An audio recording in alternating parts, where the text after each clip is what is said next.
জীবনের কোন পরিস্থিতিতে যদি এই দৃশ্যটা আপনার সামনে আসে যে আপনি যাদের থেকে সাপোর্ট পাওয়ার আশা রাখার পরও সাপোর্ট পাচ্ছেন না, আপনরাই দূরে সরে যাচ্ছে, মনে রাখবেন আপনার আল্লাহ আপনার উপর দয়া করা শুরু করেছেন। সুবহানাল্লাহ।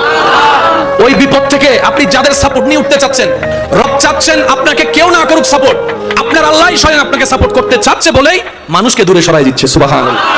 জীবনে যদি কখনো দেখেন কাছের মানুষ দূরে সরে যাচ্ছে, বেঈমানি করছে, দুই নম্বরই করছে, চোখ উল্টাই ফেলছে, আপনি বুঝে নেবেন আল্লাহ তাআলা আপনাকে দুনিয়ার আসল চিত্র দেখাচ্ছে। আপনি যেন বুঝতে পারেন আপনার আপন বলতে আল্লাহ ছাড়া, আপনার আপন বলতে আপনার নবী ছাড়া আসলে আর কেউ নাই, আসলেই কেউ নাই, আসলেই কেউ নাই। আপনার ভালোবাসার অধিকার পাওয়ার একমাত্র আল্লাহর আছে, স্রষ্টা হিসেবে নবীর আছে। আপনার উম্মত হিসেবে আপনি ভালোবাসবেন আপনার নবীকে, আপনি আল্লাহকে ভালোবাসবেন, আপনার নবীকে ভালোবাসবেন। এই বুঝটা দেওয়ার জন্য আল্লাহ অনেক সময় দুনিয়ার এই বাস্তবতা আমাদের সামনে এনে দেয়। অনেক ভাই বোন, ভাই ভাই এমনও আছে মানুষের কথার ফাঁদে পড়ে, ভুল বোঝাবুঝির কারণে কিংবা মেজাজ গরম থাকার কারণে দুই চারটা কথার শিকার হওয়ার কারণে হয়তো কোনো একটা সময় দূরত্ব হয়েছে, কিন্তু এখন একজন আরেকজনের সাথে মিলতে চায়, বসতে চায়।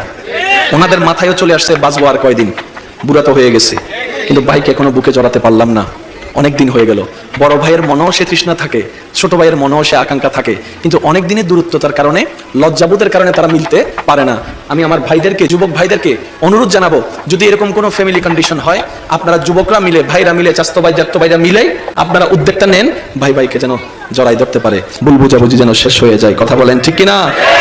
বান্দা বান্দাকে মিলানোর কাজ করবে, আল্লাহ সেটা থেকে গুনাহ মাফ করে দিবে। সুবহানাল্লাহ। আমি শুনি না, আরো জোরে বলেন।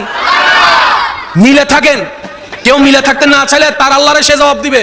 আপনার পক্ষ থেকে আপনি ক্লিয়ার থাকেন, মানুষের উপকার করবেন, থ্যাংক ইউ পাওয়ার আশা রাখবেন না, করতেই থাকবেন। কেন? সে আপনার রবের বান্দা, আপনি বান্দার জন্য করবেন, ওই বান্দার আল্লাহ আপনার জন্য করবে। আমরা অনেক সময় বলি তার এত উপকার করছি, সে আমার সাথে ডাইরেক্ট চোখ উল্টাই ফেলছে। বা এটা দুনিয়ার নিয়ম, আল্লাহ তো এটাই বুঝাতে চায়, এটা দুনিয়া, এটা জান্নাত নয়। আল্লাহর কাছে সবসময় একটা ফরিয়াদ করবেন, আল্লাহ তুমি আমাকে যতদিন ইচ্ছা এই দুনিয়ায় রাখিও, কিন্তু সেই থাকাটা যেন তোমার পছন্দের হয়। আল্লাহ যতদিন আমার নিঃশ্বাস চলবে, সেই নিঃশ্বাসটা যেন তোমার পছন্দের সময় কাটে। আল্লাহ আমাকে তুমি যতদিন রাখবা সুস্থভাবে রেখিও, অসুস্থ বানিয়ে কারো উপর যেন আমাকে বোঝা না হতে হয়।